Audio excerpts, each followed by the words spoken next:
Boa noite para quem vai me ouvir depois, bom dia, boa tarde. Meu nome é Marcos Rosa e a gente então vai falar com você aqui um pouquinho sobre Eurípides Barçanufo. Olha só, Eurípides Barçanufo nasce na cidade de Sacramento, Minas Gerais, em 1880. Veja, 1880, só para você se colocar na história, em 1888, 8 anos depois, a abolição da escravatura. Então, Eurípides Barçanufo nasce em 1880, ele é o terceiro filho de 15 dos pais Mojico e Dona Meca.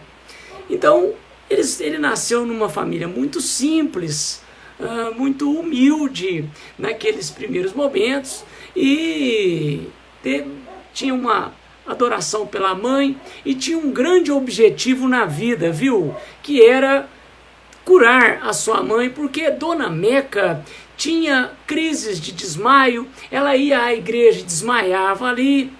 E boa noite, Larissa. E o Eurípides ficava muito preocupado com a mãe, a ponto, inclusive, de, quando decidira-se por fazer medicina, abdicar da sua carreira, que deveria ser trilhada no Rio de Janeiro, né, a faculdade de medicina, para cuidar da mãe, porque a mãe ficara muito abalada emocionalmente com a ideia de Eurípides ir embora. Então, Eurípides Barçanufo é o terceiro filho de 15 ali em Sacramento. Uma vida muito difícil, e nós temos aí, a Virgínia está falando comigo aqui, boa noite, Dona Elizabeth. Bom, e eles então trilham uma vida difícil. Eurípides é um menino muito estudioso, apegado aos livros, e o pouco dinheiro que ele ganhava, às vezes vendendo o peixe lá, nas paragens do Cipó, ele utilizava para comprar livro. O pai recebeu em casa, certa feita, um médico, Eurípides Barçanufo, lia, em tenra idade, lia os livros daquele médico, sempre com um objetivo, que era curar Dona Meca de suas crises, que eram desmaios, né, que ela tinha. Pois bem, Eurípides Barçanufo, além de muito estudioso, ele era católico. E naquela época, viu gente, naquela época o seguidor católico, ele não tinha acesso à Bíblia como hoje não. Mas como Eurípides Barçanufo era muito aguerrido, o padre chegou para ele e deu uma Bíblia para ele. Veja bem, os fiéis católicos não poderiam ter Bíblias, mas como ele era muito estudioso, o padre dá uma Bíblia para ele. Ele sai com aquela Bíblia embaixo do braço, ele passa até por algumas chacotas de amigos dele, e ele vai para a venda do pai dele, para o comércio do pai dele, e começa a ler a Bíblia. Ele começa pelo Novo Testamento, e uma coisa o deixa acabrunhado. Ele fica em dúvida lá no Sermão do Monte com as bem-aventuranças. Aquilo não conseguiu metabolizar no intelecto dele. E aquilo fica, né, como uma grande interrogação, as bem-aventuranças. Pois bem, ele então tinha um tio, o tio chamava Nhô Mariano. O Nhô Mariano, ele ficava numa fazenda que era a Fazenda Santa Maria. E nessa Fazenda Santa Maria, começava a haver ali algumas manifestações espíritas, que me lembra muito o caso das Irmãs Fox. Se você nunca leu o caso das Irmãs Fox, foi ali que começa, né, o estudo do espiritismo, porque arranhava-se as paredes de madeira, acontecia isso na Fazenda Santa Maria, né? O telhado parecia que estava jogando um monte de pedra no telhado, todo mundo saía lá de fora, não tinha nada. Então aconteceu aqui em Sacramento e acontecia lá na Europa também, o caso das Irmãs Fox, Estados Unidos, enfim. E aí, o que acontece? Eles chamaram Peiró. Peiró, ele vem, e daí ele era um médium à época, para elucidar o que estava acontecendo ali na Fazenda Santa Maria. Daí o nome, chamava Peiró, e hoje nós temos a cidade de Peirópolis, que vem de Peiró, sabia disso? Ele era um médium espanhol que veio para o Brasil e começa também a estudar o espiritismo. Bom, esse senhor Mariano, que morava na Fazenda Santa Maria e já estava afeito ao espiritismo, o senhor Mariano é irmão da dona Meca, da mãe do Eurípides, portanto era tio do Eurípides. Ele às vezes ia para a casa do Eurípides ali, e o Eurípides Barçanufo na hora já falava: olha mãe, organiza o quarto para eu e o tio ficar lá, porque eles tinham altas discussões intelectuais positivas. O tio com o espiritismo e o Eurípides Barçanufo com o catolicismo. E eles então, só que Eurípides, muito estudioso, ele tinha uma dialética muito importante, né? E Eurípides então sempre travava essas. E nesse dia Eurípides ganha. O próprio tio, senhor Mariano, diz assim: olha, Eurípides, eu não vou conseguir, eu sou um homem rústico, eu não vou conseguir ganhar de você essa discussão, mas eu tenho uma coisa para te dar. Entrega para Eurípides Barçanufo, pai, você que me emprestou esse livro, o livro Depois da Morte, de Leon Denis, que até já resenhei no meu canal, chamado 70 vezes 7 Espiritismo. Quem tiver interesse, por favor, se inscreva. Então, o Eurípides Barçanufo pega o livro Depois da Morte, de Leon Denis, e vai ler o livro. Ele passa a noite lendo aquele livro. E ele fica surpreso com o que está escrito ali. Porque Leon Denis, viu, pessoal, muito rapidamente, abrindo parênteses, ele traz que a imortalidade da alma vem desde os Vedas indianos, que não é algo novo, viu, amigo? Então, ele vem trazendo todo um arcabouço histórico e depois ele vem contando como é que é o mundo espiritual, e dá dicas ao final para se fazer uma reforma íntima.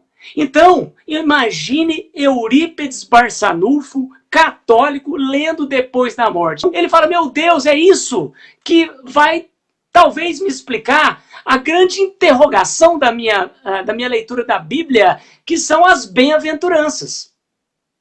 E ele então lê todo o livro e vai para a Fazenda Santa Maria com o senhor Mariano, com o tio dele, para ver a reunião mediúnica acontecer.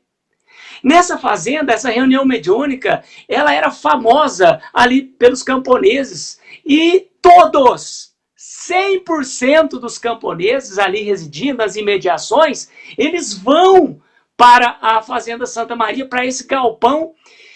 E como é 100%, o que vai acontecer agora já é o primeiro sinal da espiritualidade. Quando Eurípides Barçanufo chega lá com o tio senhor Mariano, existia a lotação do lugar, mas tinha 2 cadeiras vagas. Ou seja, ora, se todo mundo estava acostumado de 100% dos camponeses ali estarem, para que 2 cadeiras a mais? Sinal de que Eurípides Barçanufo e seu companheiro eram esperados lá nessa reunião.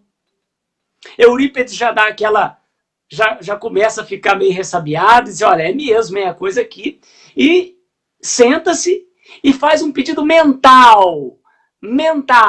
Qual é o pedido que ele faz? Ele diz: olha, eu queria que João Evangelista viesse aqui e me explicasse as bem-aventuranças. Ele faz isso mental, nem para o amigo dele ele falou, para ninguém, viu? E eu queria, e Eurípides vai mais além, e eu queria que o João Evangelista encarnasse no Aristides. O Aristides era um lavrador desprovido de qualquer tipo de educação, educação no sentido de ser letrado. Era aquele cara que falava pouco, que não tinha muito vernáculo, e ele pede assim: Como é Eurípedes Barçanufo que está pedindo, o que acontece? João Evangelista encarna em Aristides. E Aristides, aquele lavrador circunspecto, levanta a cabeça. Ele era aquele cara que nem olhava para as pessoas, tão simples. Ele levanta a cabeça e faz a explicação filosófica de toda a bem-aventurança. E ao final nos diz, ele fala, assinado aqui, João Evangelista. Abro um parênteses para te dizer o seguinte: João Evangelista, se você pegar os prolegômenos do Livro dos Espíritos, você vai perceber que João Evangelista é o primeiro a assinar os prolegômenos. Por quê? Porque João Evangelista era o incumbido por Jesus, né, de espraiar, de distribuir, de trazer ao orbe terrestre a doutrina espírita. Então faz muito sentido quando Eurípedes Barçanufo pede ao alto a vinda de João Evangelista e este vem. E quando João Evangelista termina o seu esclarecimento ali das bem-aventuranças, Eurípedes Barçanufo se torna espírita para o resto de sua vida. Tamanha a explicação que fora dada pelo João Evangelista. Eurípedes Barçanufo vai embora convicto de que é agora espírita. Ele, aos poucos, você vai percebendo que toda a família dele vai se tornando espírita. Isso é gradual, porque eram muito católicos. Teve uma época que a mãe de Eurípedes, Dona Meca, diz a ele, olha, seu pai quer que você pare com isso. Aí ele fala, não, mãe, senta aqui, e conversa com ela, e ela se torna espírita. Vai ao pai e diz assim, eu também sou espírita. E aí toda a família vai se engajando. Mas depois dessa reunião que eu te falei, do João Evangelista, ele retorna à Fazenda Santa Maria, para mais uma reunião mediúnica ali. E ali vem Vicente de Paulo para falar com ele. Vicente de Paulo diz a Eurípedes Barçanufo que a adesão dele ao Espiritismo trará consequências na vida dele, como a perda de amigos, a perda do cargo, porque ele já era professor, a questão da escola que ele havia fundado, o liceu. Mas Eurípedes fica firme e ele diz, tudo bem, mas eu não vou arredar pé do Espiritismo. Este agora é o meu caminho. Eu me encontrei. Eurípedes Barçanufo, com os estudos, se torna um médium psicofônico, se torna um médium que fazia desdobramentos, bilocações. Bilocações é estar em dois lugares, ser visto em dois lugares ao mesmo tempo. Ele era um médium completo. E vai chegar, certa feita, num desdobramento, que ele encontra Jesus e Jesus está chorando. E ele então indaga Jesus, por que choras? E Jesus diz a ele, porque as pessoas conhecem o Evangelho, mas não praticam. Pessoal, olha só, conhecer e não praticar, talvez algo que aconteça muito aqui na nossa vida, né? Tem gente que não conhece, ruim. Tem gente que conhece e não pratica. Jesus chorava à época. E Eurípedes Barçanufo, mais do que de repente, vira e diz, olha, então eu tenho que praticar. E aí ele vai abrir uma casa de auxílio aos doentes. Eurípedes Barçanufo, que sempre teve essa veia para a medicina, mas não fora por conta de Dona Meca. Ele faz um curso de homeopatia. Ele abre então um local de auxílio para os doentes. Abre uma escola. Abre um centro espírita. Esperança e Amor, em 1907. E ele então começa a aplicar o espiritismo na prática, ajudando doentes, ajudando a educação das pessoas através da escola, que era o liceu sacramentano, e vai operar ali um centro espírita para ajudar espiritualmente, depois vai vir a farmácia, ou seja, ele ouve Jesus e diz, olha, eu não posso ficar apenas no conhecimento, no plano teórico, eu tenho que pôr a mão na massa. Vai aí a nossa primeira reflexão aqui nesse estudo. Quantos de nós estamos aqui no Centro Espírita hoje, estamos vendo o estudo hoje, e a gente vê, a gente aprende, e a gente não faz nada.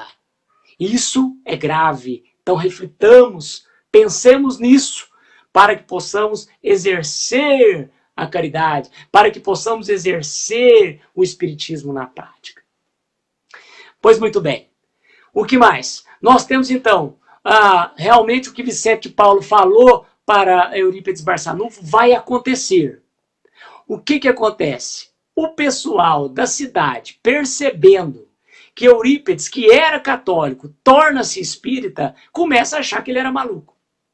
Que era coisa do demônio, que ele estava possuído, obsediado, enfim. Não usava o termo obsediado, falava que era coisa do demônio. A igreja, que também tinha ele como em alta conta, ele sempre participava ali lá do púlpito do padre, também começa a achar que ele está maluco.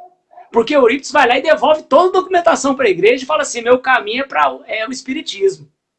E aí, a escola que ele era professor começa a perder alunos, a escola que ele fundou começa a perder alunos, os próprios colegas dele, professores, começam a debandar, eles não vão mais participar sob a escusa de que ele era espírita. Um preconceito à época. E Eurípides Barçanufo não arreda pé. Olha a fé, caro irmão e cara irmã, caro seguidor, caros amigos da Casa de Kardec, do Brasil e do mundo estão assistindo. Ele não arreda pé. Ele diz, não, eu vou continuar. Mesmo que eu tenha que dar aula de todas as matérias, que tiver um aluno, eu vou continuar. E chegou um momento da vida dele que ele se senta na escola, ele reduz a escola e vai para outro lugar. E chega lá, chega um momento que não tem aluno mais, ele está sozinho. Ele coloca uma placa de aluga-se e fala, eu não vou continuar porque não tem mais aluno, não tem professor, não tem mais nada. E aí, você vai perceber a grandiosidade de Eurípides Barçanufo, porque ele recebe Maria de Nazaré. Arrepia, ó. Recebe Maria de Nazaré. Não é qualquer médium que recebe Maria de Nazaré. Ele a recebe e Maria de Nazaré diz a ele assim, meu filho, continua. Primeira coisa, troca o nome de Liceu e transforme em Colégio de Kardec, porque Liceu é vaidade humana. Transforme e coloca Colégio de Kardec, Allan Kardec. Segundo, às quartas-feiras ensine o evangelho do meu filho. E funde e coloque uma matéria de astronomia. Mais do que de repente, Eurípides Barçanufo vai lá, tira a placa do aluga-se e inicia ali o Colégio Allan Kardec em Sacramento. E ali com esse fato, e aí a gente sabe, né, que é a intervenção do alto, sem dúvida nenhuma, Maria se compromete com ele, que vai ajudá-lo. E há uma intervenção do alto, porque tinha tudo para não dar certo esse colégio. Colégio Allan Kardec, numa cidadezinha que era católica por excelência. Mas o alto intervém. E ali o Colégio Allan Kardec vai descortinar o início de uma educação que vai deixar na história. Nós vamos ter mais 200 alunos alocados no Colégio Allan Kardec em Sacramento. Olha só a interferência do alto. Eurípides Barçanufo, sem nunca ter visto o suíço Pestalozzi, faz aqui, por influência espiritual, o mesmo que Pestalozzi estava fazendo na casa Allan Kardec, ou que estava fazendo na Suíça. Ele faz o mesmo Sacramento que Pestalozzi estava fazendo na Suíça. Ou seja, naquela época onde o aluno apanhava, ele era castigado, Agora, com o Eurípides Barçanufo, ele não era castigado. Eurípides Barçanufo foi o pedagogo do amor. Ele pregava amor, justiça e caridade. Uma pedagogia fulcrada nesse tripé. Não tem como dar errado. E ele então faz assim. E isso é muito à frente do tempo ali que ele estava vivendo. Hoje nós temos isso colocado nas nossas escolas. Mas naquela época era palmatória. Aluno não fazia tarefa, tomava palmatória. Ajoelhava no milho para poder ser castigado porque não fazia tarefa, porque não aprendia. E Eurípides não, ele vai utilizar-se do amor, da justiça, vai tentar explicar para aquele que sabia mais e vai tentar explicar com outras palavras para aquele que sabia menos. Tratar igualmente os iguais e desigualmente os desiguais na medida da sua desigualdade. Como é que é, Marcos? Repete essa conversa aí. Tratar igualmente os iguais e desigualmente os desiguais na medida da sua desigualdade. Quer dizer, aquele que era muito era tratado de um jeito, aquele que era pouco, ele era tratado diferente, mas só nessa medida, para que ele pudesse chegar a ser o muito. Isso é fantástico! Para uma época em que quem não era muito, não tinha intelectualidade, apanhava. Então, Eurípides Barçanufo, nessa sua missão educacional, foi fantástico e reverbera até hoje. Pois muito bem, Eurípides Barçanufo, além de toda essa questão educacional, que a gente empolga para falar, porque na verdade isso é transformador, ele também vai ter sua participação lá na aula com seus desdobramentos. Ele explicava muito pelos exemplos e ali na aula acontecia, viu gente, dele desdobrar-se. Como assim, Marcos? Olha só o que acontecia, eu vou te dar um exemplo. Certa feita ele estava dando aula. Que desdobramento o que é, né? O espírito deixa o corpo aqui e vai no outro lugar e ele é visto lá como uma pessoa. Então ele estava dando aula e ele ficava sonolento, os alunos já sabiam.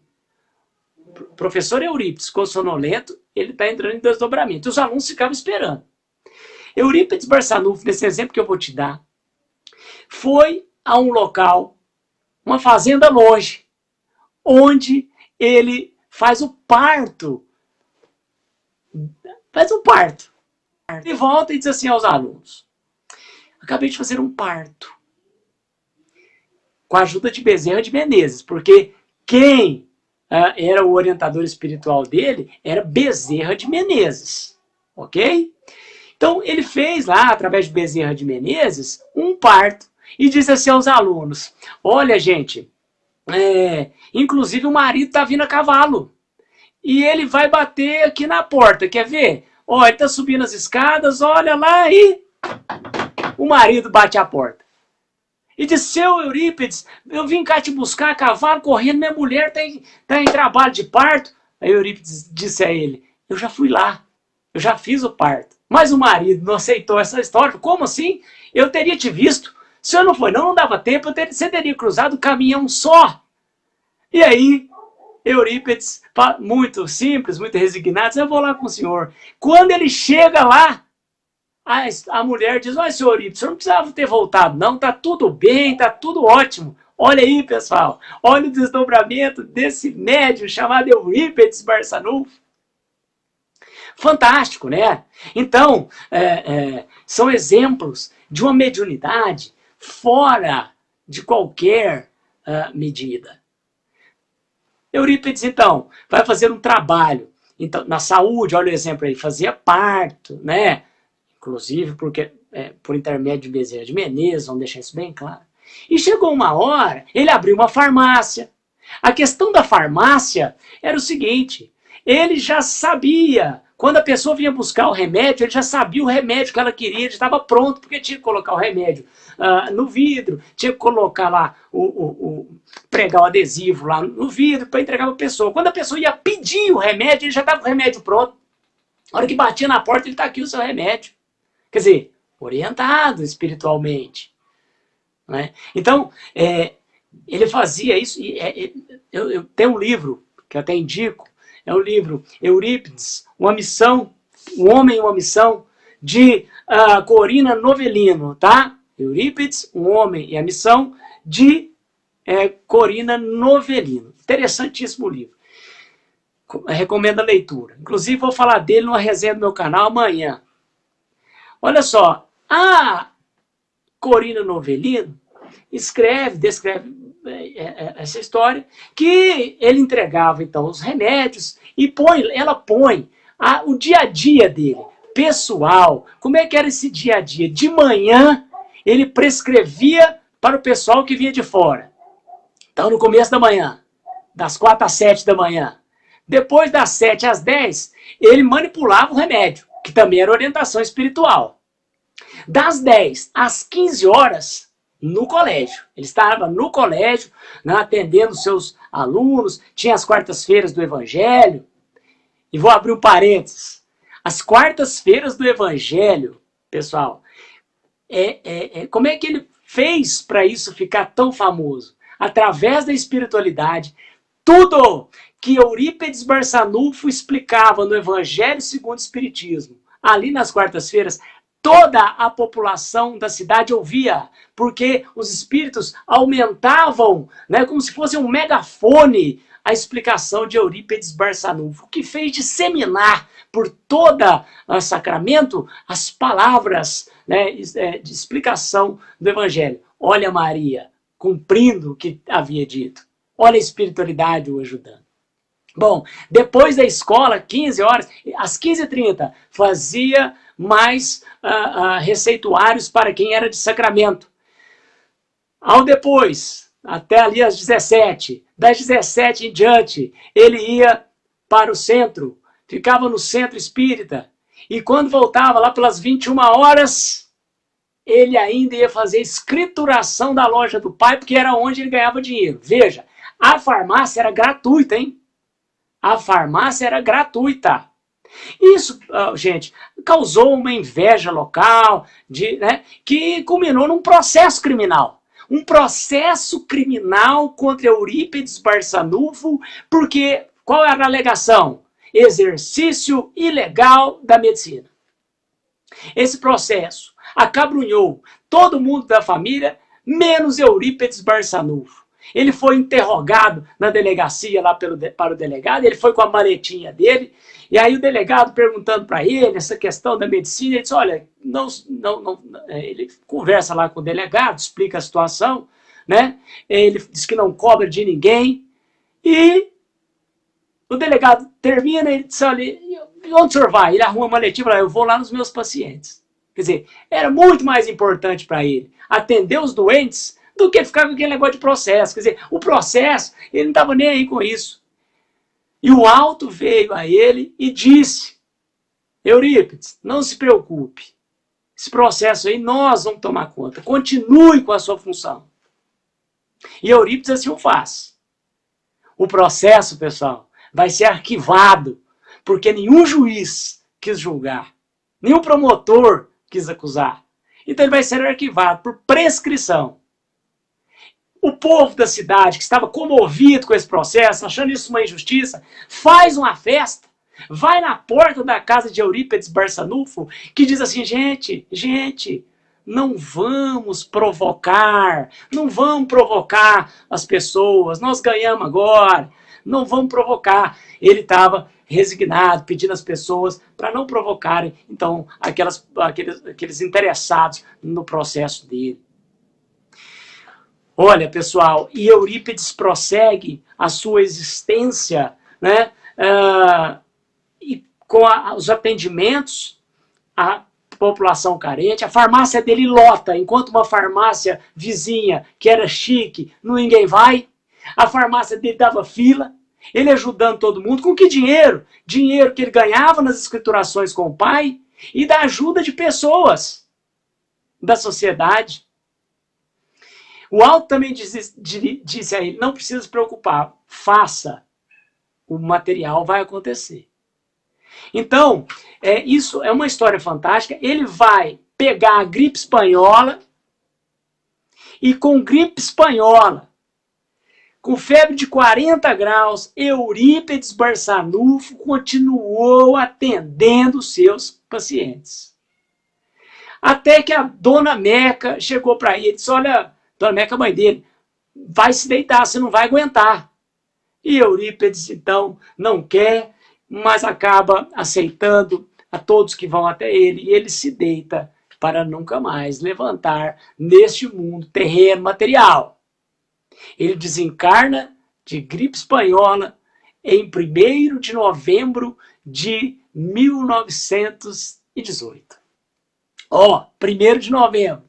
Tá vendo? Razão pela qual nós estamos dando esse estudo, porque 1º de novembro foi antes de ontem. Então, nós estamos comemorando aqui, esse momento, é uma homenagem a Eurípides Barçanufo, que fez aniversário de desencarne em 1º de novembro. Agora, findada essa questão biográfica, eu quero te chamar para uma coisa que aí eu fui estudar para te trazer no estudo, tá? Que foi exatamente essa questão das bem-aventuranças.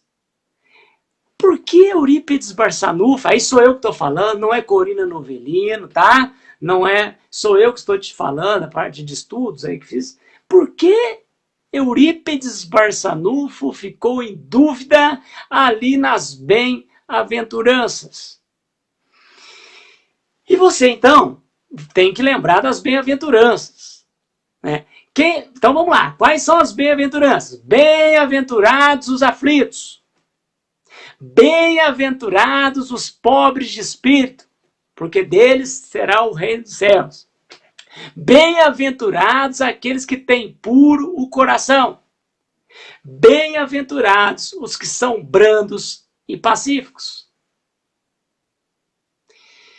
Eu fiquei imaginando, Eurípides, quando católico, não conhecia o espiritismo. Se você for olhar essa questão apenas à luz dessa vida ínfima que nós temos, desses poucos anos que nós temos de encarnação, encarnados, realmente fica drástica a situação. Porque, olha, bem-aventurados os sofredores, os aflitos. E ele diz, olha, mas como Jesus fala para a gente ser, que o sofrimento é bom nessa... Né, e a gente aí vai acabar, não tem mais nada. Então, por que eu tenho que sofrer e o outro não? Dúvidas. Bem-aventurados os pobres de espírito. Ah, mas quem? Os humildes. Ah, mas tem os caras que são orgulhosos, está dando tudo certo para eles. Por quê? O pensamento, se você não tiver o espiritismo ao seu lado, o pensamento ele é muito fechado. É igual como se eu dissesse assim para vocês. Todos que vocês gostam vão morrer. Se eu falar assim para vocês, ó, todos que vocês gostam na vida vão morrer. Se você não tiver o espiritismo, você vai falar assim, nossa, minha vida é péssima. Porque o cara tá pensando só aqui, ó. Do 1º ano de vida até, vamos pôr, o 90º ano de vida. Sofrimento. Agora, o espiritismo vem para dizer assim, não, o desencarne é só o início. E aí você fica mais tranquilo. Então, essas bem-aventuranças, se eu não conheço o espiritismo, elas estão fora de contexto e você começa a sofrer e a ter dúvida. E aí que eu te chamo para o Evangelho segundo o Espiritismo. Porque o Evangelho segundo o Espiritismo, ele te explica as bem-aventuranças. Olha só como ele te explica. Presta atenção, se você tiver o Evangelho segundo o Espiritismo, aí é lindo. Olha só. Olha, então, eu vou ler as bem-aventuranças de novo, vou falar aqui para você, para a gente explicar através do Evangelho segundo o Espiritismo. Quais são as bem-aventuranças? Bem-aventurados os aflitos. Bem-aventurados os pobres de espírito. Bem-aventurados os que têm puro o coração. E bem-aventurados os brandos e pacíficos. Beleza. Agora vamos pegar o Evangelho segundo o Espiritismo. Capítulo 1. Eu não vim destruir a lei. Quando Jesus diz isso, ele está dizendo, olha, eu não vim destruir a lei. Quer dizer, o Consolador, a vida, o Espiritismo, ele vem para dar evolução a essas leis, dar um progresso a essas leis. Nós não estamos para refutar. Capítulo 2. Meu reino não é deste mundo. Meu reino não é deste mundo. Capítulo 2 do Evangelho segundo o Espiritismo. Quando ele diz, meu reino não é deste mundo, o que ele está te dizendo? Olha, este mundo aqui é pequeno. Vamos lembrar lá de Herodes e de Pilatos. Todos os dois perguntaram, mas você não é rei? Aí Jesus fala o que para eles? Vocês estão dizendo isso. Por quê? Jesus tem um reino que não é deste mundo. Ele está dizendo que existe vida além disso, dessa encarnação aqui no orbe terrestre. Então ele está dizendo que essa questão, se você for analisar apenas e tão somente com essa vida de 0 a 90 anos que nós temos aqui, isso é muito pouco. O reino não é deste mundo. E mais, capítulo 3 do Evangelho segundo o Espiritismo. Há muitas moradas na casa de meu pai. Há muitas moradas na casa de meu pai. Quer dizer que a Terra, o planeta Terra não é o único. Nós temos, pessoal, Capela. Se você já leu Exilados de Capela, nós temos também a resenha no meu canal, lá o 70 vezes 7 Espiritismo. Capela tem 9 sóis. 9.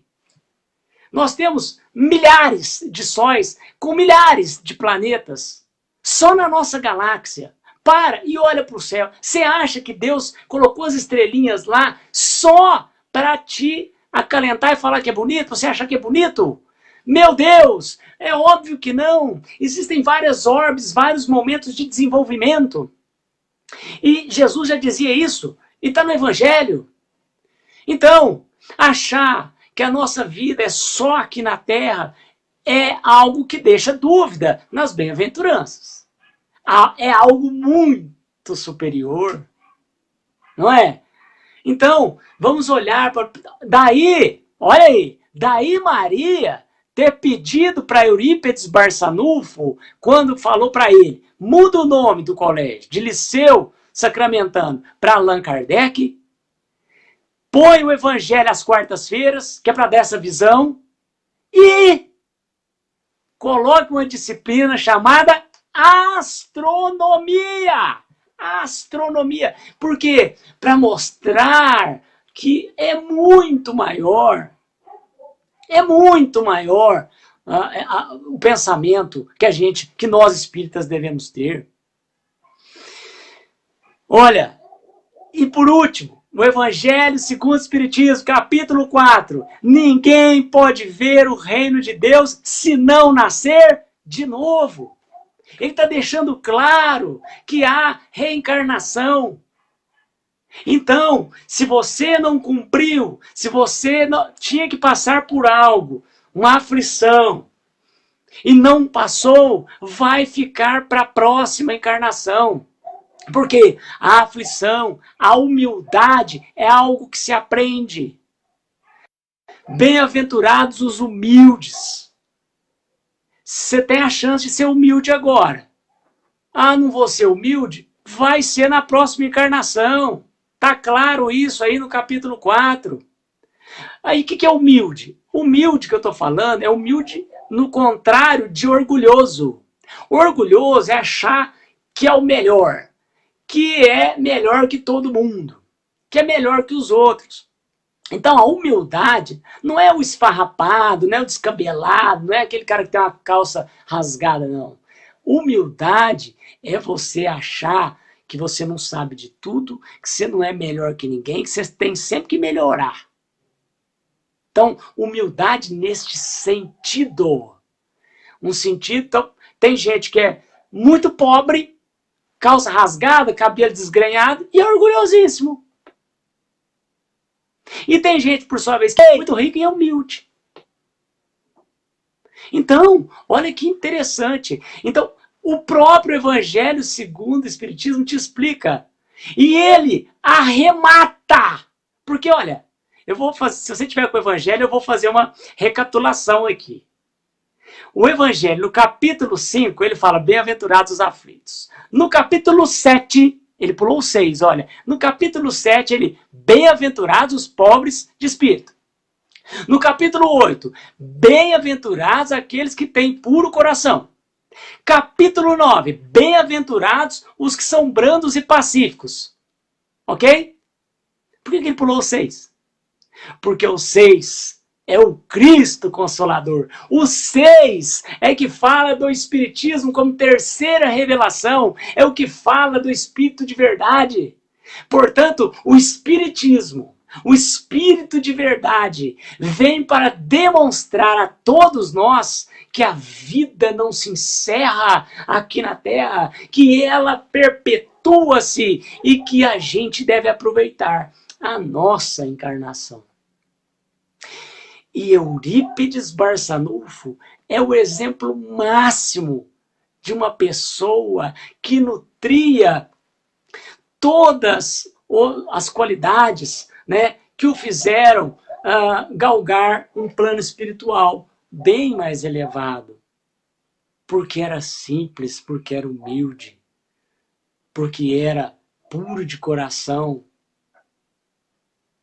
Ele aproveitou esta encarnação.